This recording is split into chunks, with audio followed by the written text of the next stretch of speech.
Alright, off of the Mechesham, and say be a tomb pon kama, I will be a crime.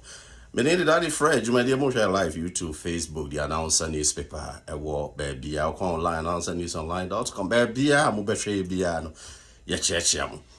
When you go Adam, there be ours and some coso Ghana, now bringing an yana bohum the roo. Na ne, when you go Adam, ya no penica see about one.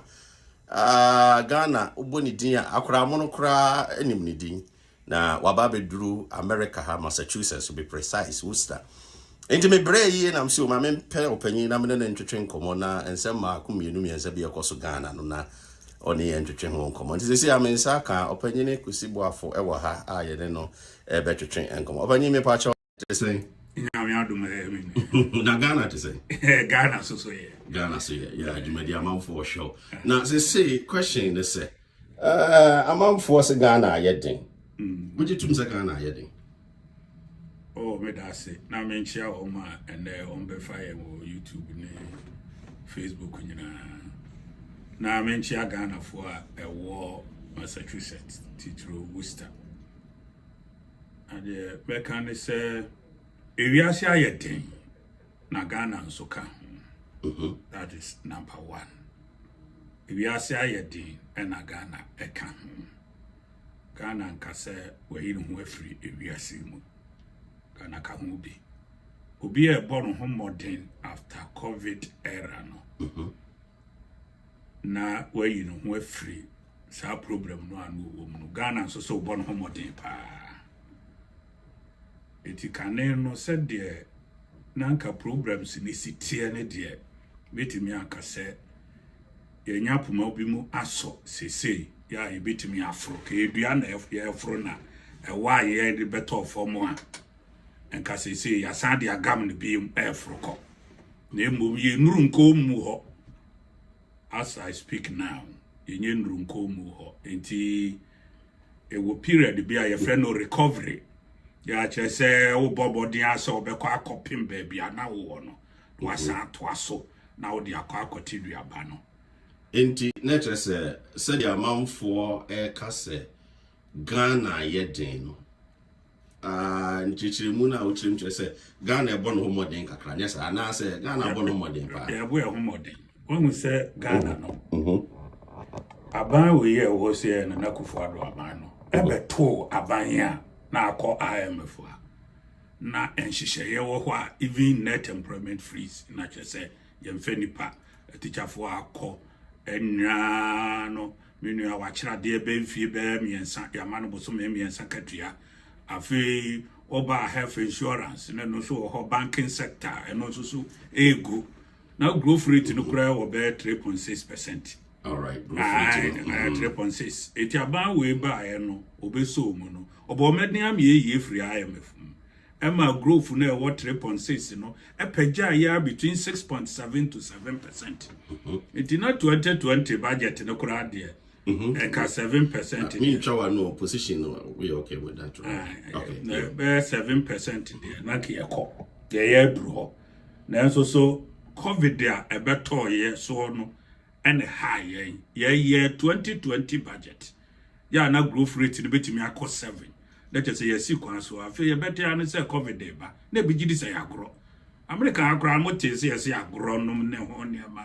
Na fi COVID na to say edipe betina fie ye pia boten business activities ye ba be form aeroplane ntu ship ntu ba bi kura de asori no nyina na muntimi nwe public gathering ya ade so say night activities edipe ka bomu no eno na edi night activities about a quarter of global business our night activities ni nyina ya Kusi Boafo into department fine now what department sector be private sector, right? Yeah.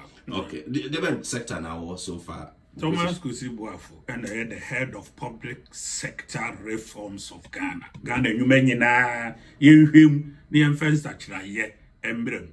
Ono anso na ye the project coordinator of the World Bank for reforms activities in Ghana. In the Ghana, you mean yenshim ni emfansa kraye mra. Kraye mra. Honi here. You mean yenshim ni emfansa kraye man. Yes, yenshim ni emfansa. Sakra. Oh na wo hwe so. I'm also munya jumanye. Hwemwa na wo hwese de sitie no a adwuma no be say wo munyanye no one be based on the skills be based on your attitude also dey pe adwuma na ye and be gina on the development of private sector me na me wo I believe private sector should be the engine of growth. Government projects and government activities, ye be ministries, agencies, and ye facilitators. Government is a facilitator. Private sector is for the job creation. And the government in the bebo coin at all. Now private sector no I take over. Especially in America here. Government employs very little. So they compare private sector. Companies are working now. This is where we go. Any country be a developer, the private sector contributes over 85%. And even a small private sector and contribute. Generally, a cyclical private sector in here enabling environment. We hear lower interest rates. Private sector in here regulation. Yeah, private sector in here some push. Yeah, be a bano be buano kakra. Amana peja no ho no akọ. And a private sector no so no. Obenya access to raw material, good rules, and it's any very and your friend enabling the environment. So unya sa way access to land and access to market openings. And what we say, and on the war New England Festival, yeah, mobile bay, Massachusetts, Connecticut, and Rhode Island, Mokabo Moye. Gradually, you are opening up. Hey, Ghana and then Massachusetts, Satre I states, and a Cabo Moya that festival in September 7th, Worcester. Nina gradually is opening Ghana for opportunities available. The be a near maybe a yan or hin or cotton, no, but me dear Baha. Could be to the Kurakwa could do Boston. Then other states will also pick up. Now, Ghana a very big market. They buy a matter the Encroft no be out. And definitely yes. Maybe other things are happening in Asia and in Europe. What was it? And some of them even in Southern Africa. We are signing my way be quite at the Amaye. The best answer so private businesses. Importation so high. Let us try to find antidote to those items we are importing. About mine no more, taking a big chunk of private businesses and no more competing. Obibeka say, Martin's almost 8 years in. I didn't know idea we were implement it. The idea is there. We have started implementing. But let me tell you honestly, MPP must stay for 20 good years to correct all these problems. Your problem no, you inherited colonial aspect, whatever. 80 problems no. Yes, so many things and I come together and about to Ghana's problems. It is over more. Ultimate for 8 years and completed the all at a go. You need economic growth 9% consistently for 10 good years. Wow. To restore Ghana. Eti your fruko animu ni atia bechire. Onse kaneno na 3.6. Your peje mu na almost 7. COVID piano sa de ba 0.5%. And yasan ye push no de ne call 4.7% now. Yasan sripo biemu a. Yasan de bear another 10 years of recovery. Yasan ba beka. Wow. That is where our problem is. We must grow consistently. Now you the kakra. It is a wusi dying. What the foundation no to means you are in a foundation, you know. Okasa oko to ato ehin na oto ato. Uduru lentil asa bubu ogu. E dia oko boss we free from wada oko boss we free. Because I was saying mutina so be 20 years. Yes. And this is for say mamam wo no enso ani. Enti nke be ya nka montwem ho no mo meto aso. Based on the old church mu yi, that just say the NDC can no kra na. Oh, NDC, I don't see them as very serious. NDC has never professed any serious policy, being social or economic. and say, tell me here, 24 hours. 24 hours. Do they understand it? I've told them that if you are able to explain it, I will join you. Yeah. Na Kusi Boafo aka say we say kabako hu school kura be explain ya chere Ghana for. Obi ntimi explain it. 8 good years or alternative BMI. Alternative in education, alternative in agriculture, alternative in other economic activities, not even social policy. NDC has never professed any single social intervention policy. But I'm also on the day free senior high school by now, even the more ye no crash, I said, near man shed and go into your bar or best son of them modernizing. Na also stress almost for policy, social policy beyond also so money to buy. It is absolutely laughable. As I would say, Obia what is Cassa Yamfang advert in tear. Advert 32 advertisements. Wow. And over the tier free education. Obi say all lie be live if you quit it. Obi say 20 years and I be a coming chroma current me and na wo na nado dankwa Akufuado oba no ano so adaka e de nam say free ACH 419 free education 419 no me Kusi Boafo na me lecture no at Kumasi Technical University your friend Ebiba only this adwuma no na NDC for be fa no no de omo ma ne ka bi ne your friend Atakambu and omo cheche no na no this adwuma no edi said the John Kano, former president. Free education. The Odie na Nadui. What's the countries be tribe? Our African. A bear Hibuada, a do how brewon. Tinanado, Kofa Dedia become Ghana. Nanado, you know how we do it. Now, 5.7 million Ghanaians youth are in education. Wow. Now, Ocha, without education, so no. What cut the country generational disconnection? And I'll be generational disconnection is a quality be at Tia Kachira.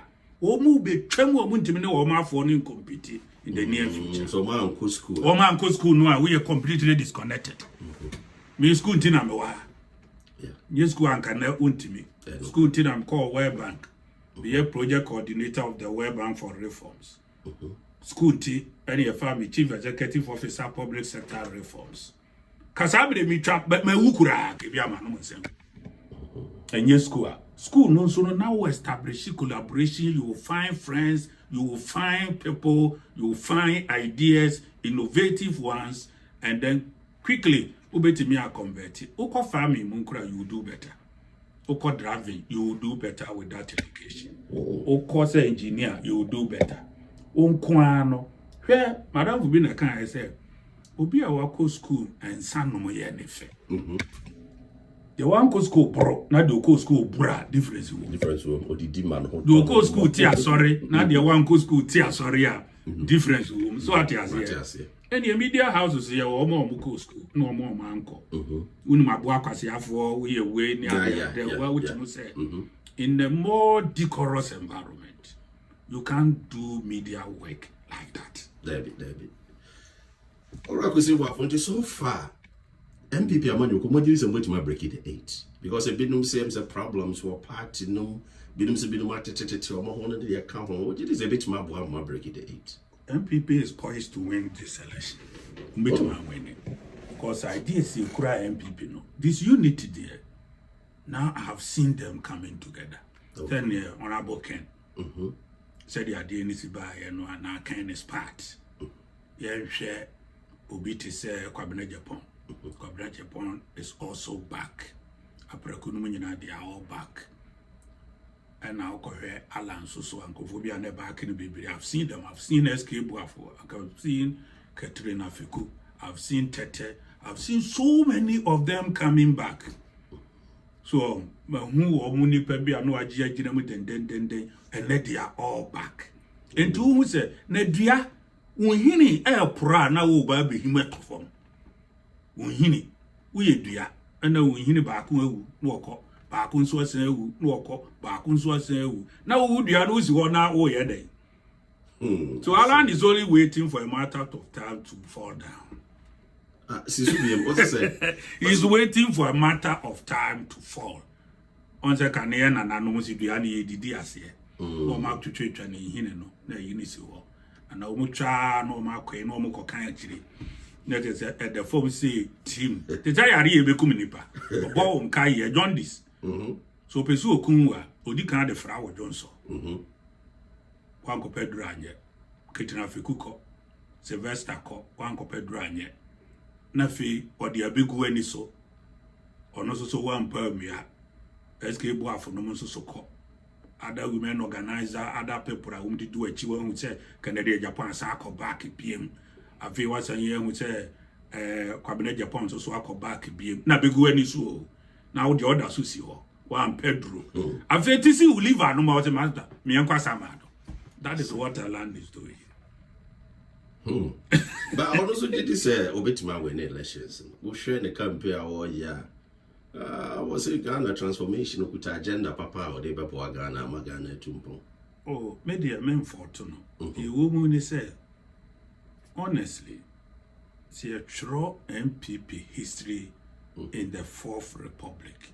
Nalan Kodochra Martin Dinkamwa Ebeyamea.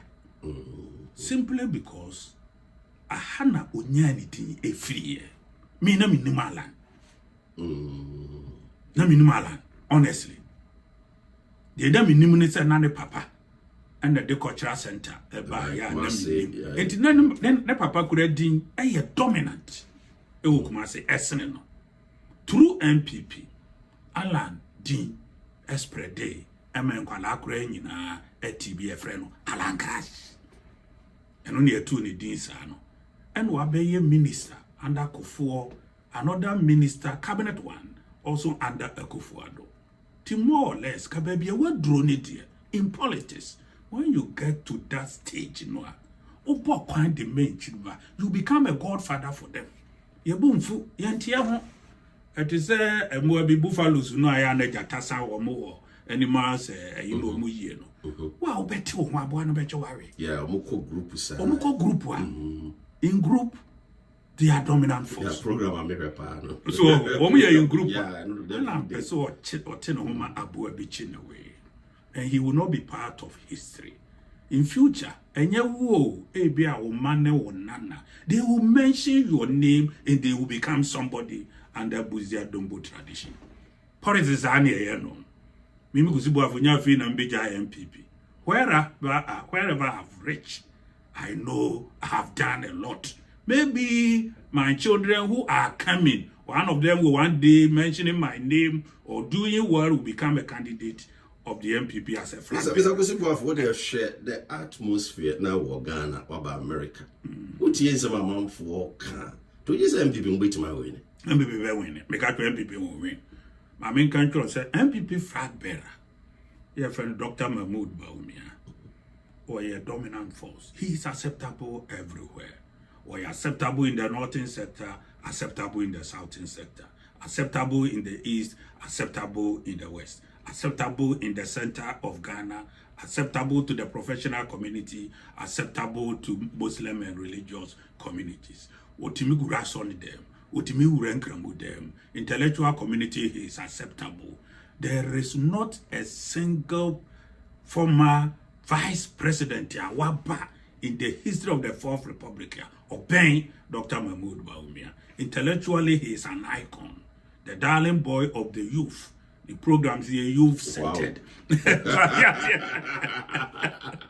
Wow. Yes, so this is I'm describing Dr. Mahmoud Baumia. It's kind of grad out there. Hey, to do gramophone die, Duku, Yauro, or more ye, but a career to a goo. And then the man be pa, Nimakoshi Abida. What they say, a be maybe. Then this is to me born, who and this or born, 10 year boy, 10 year boy, 10 year boy. Waba Santiago po, me no more mentibium. Dr. Mahmoud Baumia by. So, I feel almost say, paper for multimedia MPP and name, we are signposts. Yeah, Musikron Quantia, Mungura Muda. We are actually quite. And then the moon could be that Mudia Chirqua, Muya Fama Doom. Nadia Munya Kwaura Muhonia Manu Kurebie. What you say? We are bargain, mamma, and I mean, what you see a franka ma me na mini amanfo ofurukube no na what you na wo bori enti omo na wo kofura ba enti ewu bebu achachakwa enso ne Dr. Mahmoud Bamia MPP for abokwan ama no ame agina tum more atanfo kura agina tum more make me disakanfo no beto no more ekwase in the northern sector or no akurafiri obeto no more na fi me hwe competition no. The competition NDC for Asha say I can be big to say emu bi almost suspected be sir. Particularly, I was saying peace park agreement be I was saying community cause and sign Mahama so NDC for person moko. Is electoral commission cry baby exhibition almost be anka untu share dan for voters register no ma obi no mo scrutinize. Onye ni sa so mo fear be say Kusi Boafo onye ni sa so mo fear be say MPP say Wamo area aban. Onye ni say NDC for us afia no. About to be. The last time we complain is area aban no. Computer crash. Eye bon na ma NDC. There be o complain is NDC for nim. Eye dem bon. E bon wan kasa. Yes o munim. Jabi. MPP often. Political. Jabi kwa na ni 1 2 3 kura kan kopem 10 ya we dan wa pass so fe. Who party geometrics. But some lawyers na more for baby. Lawyer no onye vigilante a onye lawyer. What you say? Elections are won at the polling station. Yani aya follow no. MPP to abawi any declare no polling station wa. In the next 24 hours. No results. Nya results no. E dey enti na mo mesua. Muni mu ye no. Ohun ball a wo be lose na dey share referee. Yen kwa le referee konkonsa be ne referee konkonsa opposition political party bia di kan blame electoral commission aya ne bonsam o we ni wie nsusu a na fe na ni age enya ndisi nko MPP kura yebida ama me mahu bi enti we yen sam keka work at the polling station. If you win, it is true and fair. Be vigilant. Nobody will steal an election. You must be lazy. You must be reckless before you lose an election. If you are intelligent, you work seriously towards coalition. Put your machinery in place. Get competent people there. And one month you be on no biscuit, no say biscuit ya winity. One month yan sadiam. See a cotra honey bro. Yan fe bro. And police station agent. And the unfair bonds or sonko. Then saw who years ampa. Member more than not just say MPP they likely somebody when breaking the age in the Babaso.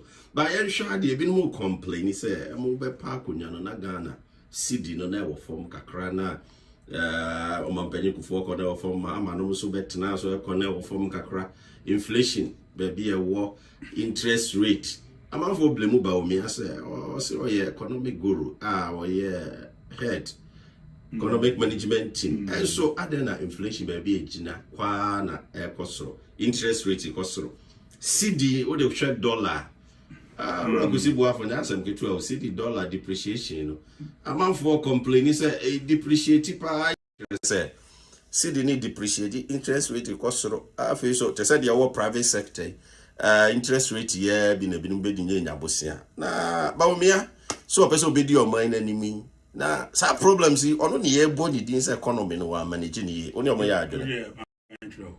This economy yeah ye body is yeah na calculation of maybe they are from the professional point of view. Omo calculating nominal terms. But okwa am for bank global situation. That is not how we calculate depreciation of a currency. O kofa and your kabefa TV so say and as a Bank of Ghana the figures never me what the figure in terms of percentage or the bar what you are saying but cumulative depreciation under John Dramani Mahama was higher in terms of percentage. Bro focus on cumulative interest. Okay, Kabomwa answer John Mahama fano about Moses CD to $1 and now 1.2 and we could do 4.6 I'm saying 4.3, 4.2. What you are saying? Into about 3 cities. Yes, sir. Yeah. It is over 300%. Wow. What you are saying? It is offered 4. Now, so could do 15, 16. What they found 4. And I found 5. Yours is also below 300%.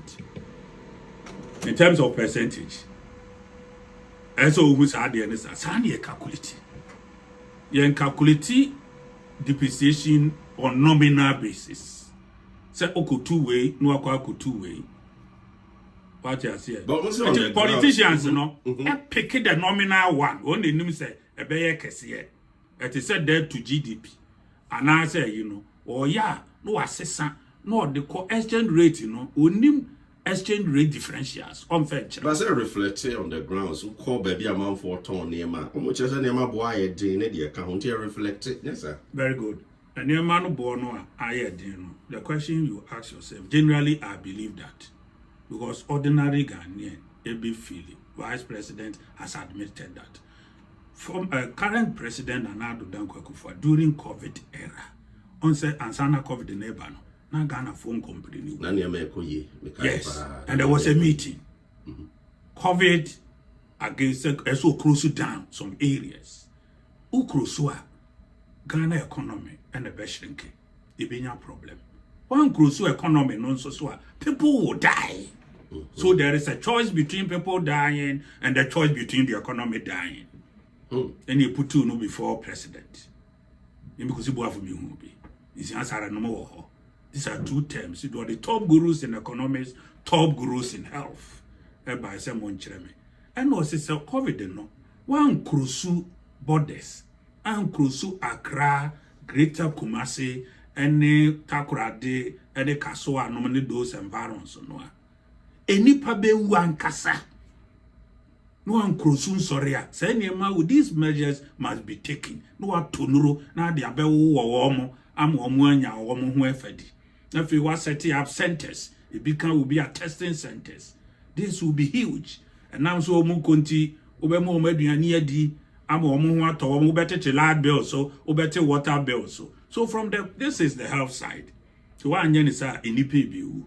Economic side and so these areas here mabubodi contribute to more than 50% of tax revenue. And I will be closely down. Revenue will not flow as it is. Emma said the ECP no. Into what will happen? The be happen is say revenue will not come. You need to borrow to sustain people. Also, you need to different katua where you want to almost katua so almost Senate contribution want to so one mu didi peche or the fee and so both no agenda katua where to Senate contribution. Abani su wonyi human beings are important. Or see the the economy inside we know how to bring the economic back. But to be winning you know minu man mu ye wan etimi de naba. Me ame wo for wu ye wan etimi de naba. Madam fu bi wu ye wan etimi de naba. Wo nyina COVID in the kumo. Obi entimi enya no wo mo. The economy net there from 0.5%, you are now inching toward 4%. Inflation of 54%, you are now dropping to 23% zone. So at the median, trade surpluses of about a take off from balance of trade nominal. Trade surplus, balance of trade surplus. We are closing current account deficits. But debt, you restructure your public debt.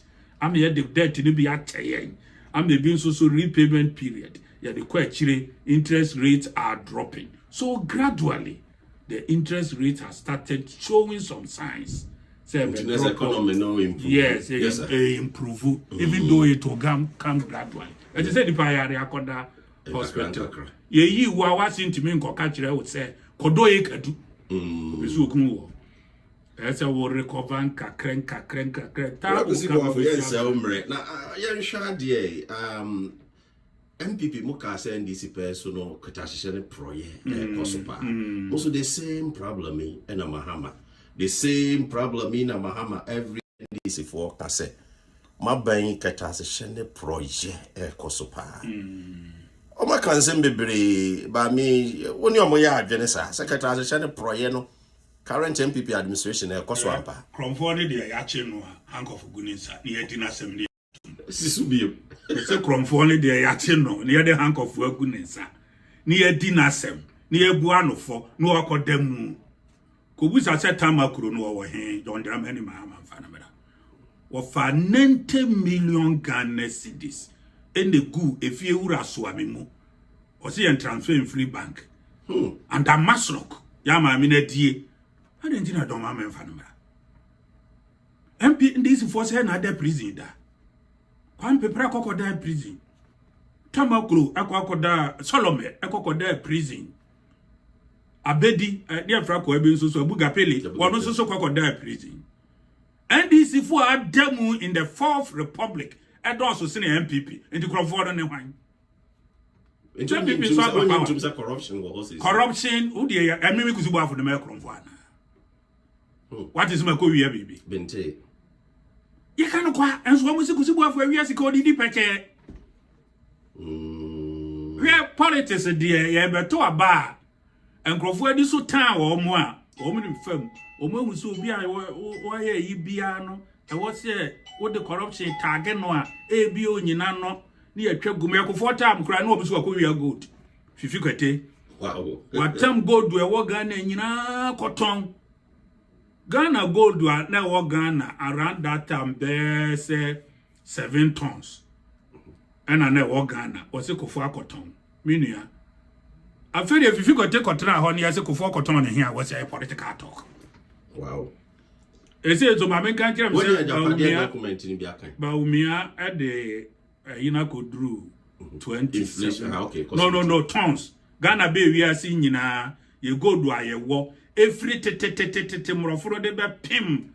Temo ananado danko akufu adone ba umia so mu no. 8.7 tons of gold. NDC kuku ne nyina no. Obo de 1.7 tons of gold and aka ho. Ba umia ene nanado danko akufu ado. And move to 27 tons. From 8.7. I didn't know more moving to that. That's what you're Bosia woman on it. Oh, Bosia, dear Senka, currently, dear Kabe Musa, even America collected. And I own America debt. American debt, our my is over 31 trillion. Bigger than its GDP. The first ever. America the car, Germany the car, Japan the car, way the car. America cry quantitative easing or printing scanning the gumano. When American quantitative easing is about 7 trillion US dollars. Wow. What is here? Quantitative easing, no be no be beto cocoa, no be no be my World Bank, you no be near project was here. Eddie free. Or no one could or copim pan, and or the or do I print? Yes, yeah, dear, but me cram dear, that was in common fan chair outright. Because you cannot move uncle to go to be uncle, ye baby. Yeah, ko pe cocoa ni go do a bad taxes near this Kaya baby tria a kay. Yes, here a lot of infrastructure. Nanado, my mentor of Bosia Numukrano. Do mama de Bosia emo share or just Nanado Danko Kufuado. In fact, ya na John and Peso Beco. And I know ya call debt restructuring. Na me Kusi Boafo say.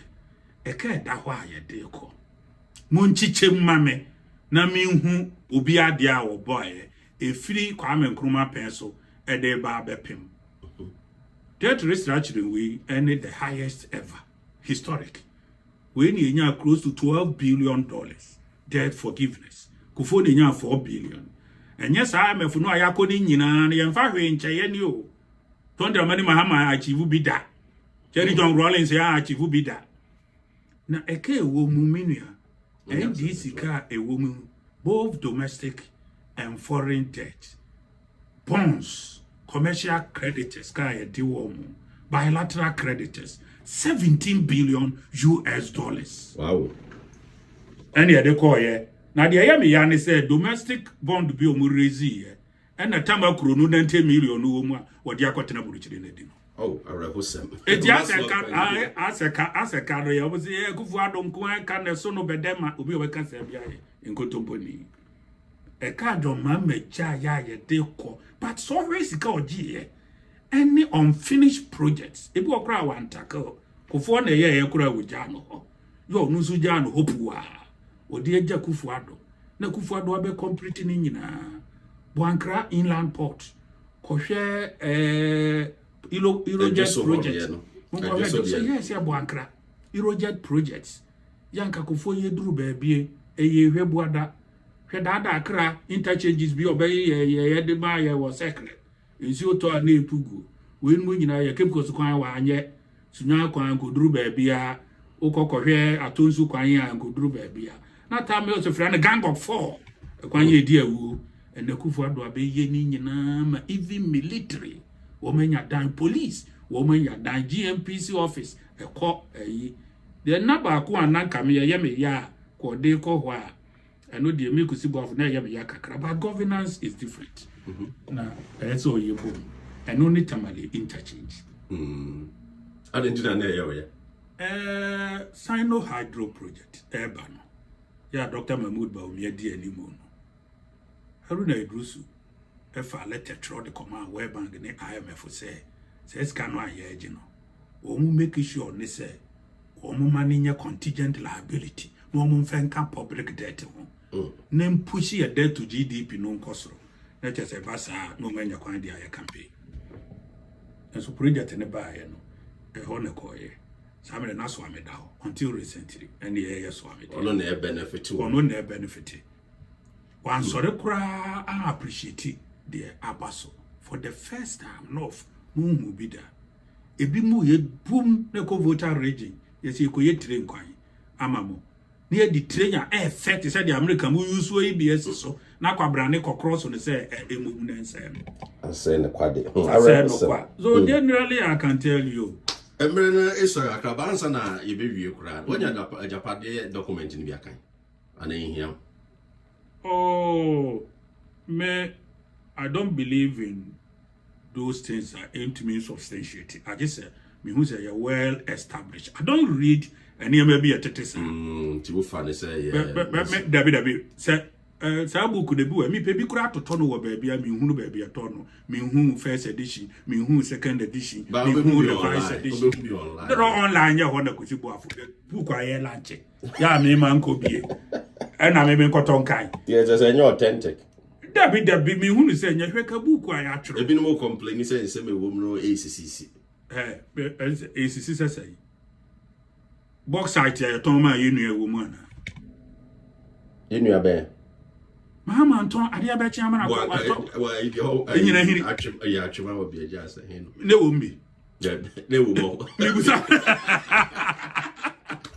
Kusi Boafo when I was saying, there was some that Ubeka a chat to a mirroring into the American in Ghana. We are on the right path. We are in the safe hand. Achiane Mui problem was hot here. Rome was not built in a day, and Fadakro, NEC Agrosai. Yes, Shassie, and Fadakro Netete, Akoda, a man be ye nipa.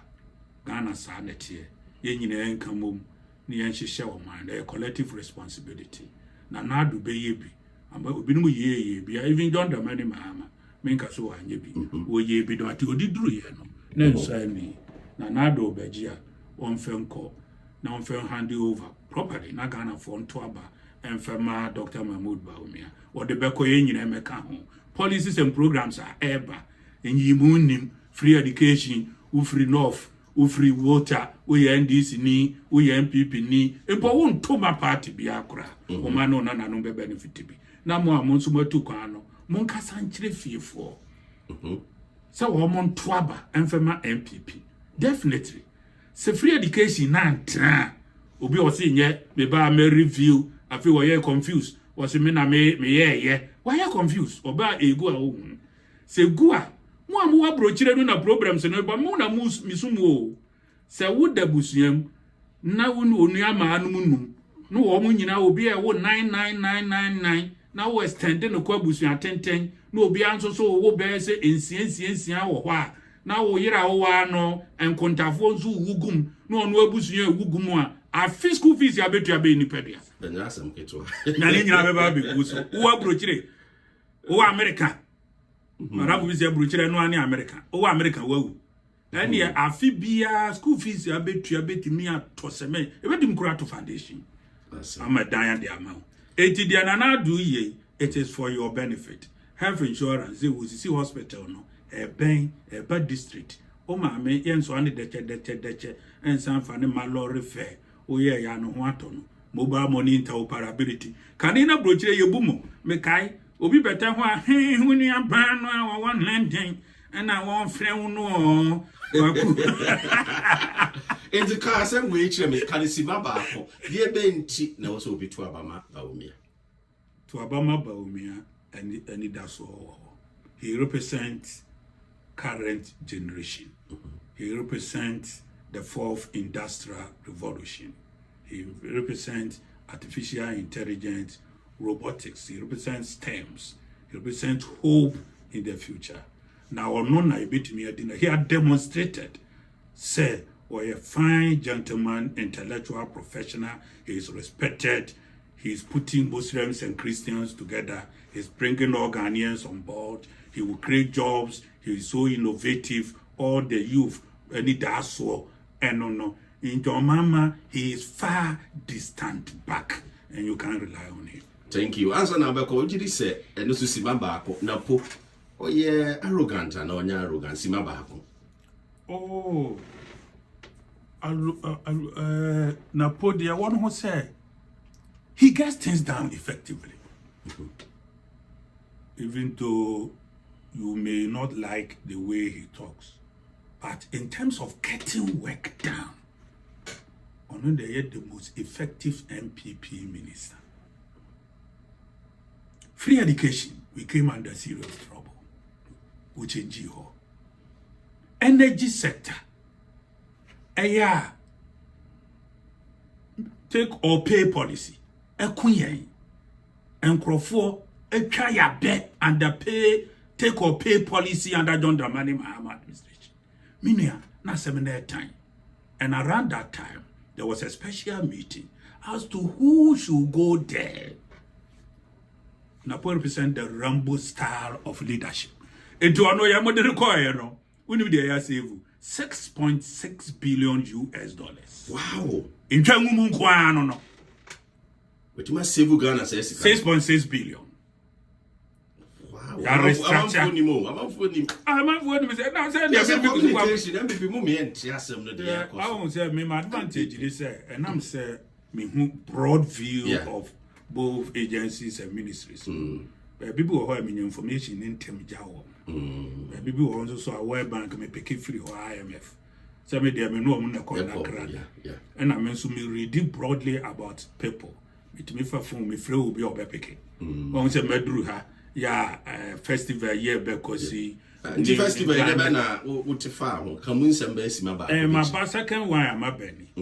And on Massachusetts no na the woman is say omo pese Massachusetts. So and Connecticut and Rhode Island. Omo Kabum from New England. Omo Kabum no much showcase Ghana Worcester. Opportunities ya Ghana. Omo show Niema betimi akofaba and Niema wants to betimi di alcohol. Say Ghana change. It can be in agriculture, it can be in an industry, agro processing, animal rearing. This is not Jata one I'm talking about. Jata for free. South Africa. Now my men do all that. So the Brofono to and kakra no yeah. Even we are looking at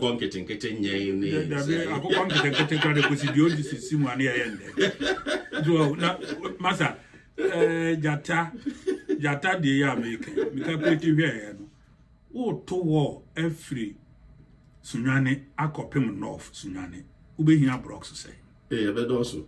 Ube bridges say. But also pa. Ube two nipa every woman says. So what they cost square and so and san them one come and san wa build the cages womb where you rose and so one man for the back and san wa compare lupra woman eka say lupro said you drone wom say lupre ne be feed them one and san what training specialist PAD in hyena, PAD in lion, PAD in giraffe, PAD in elephant, and then PAD in jackal and also crocodiles. Yes, some more. That better than I be And I say,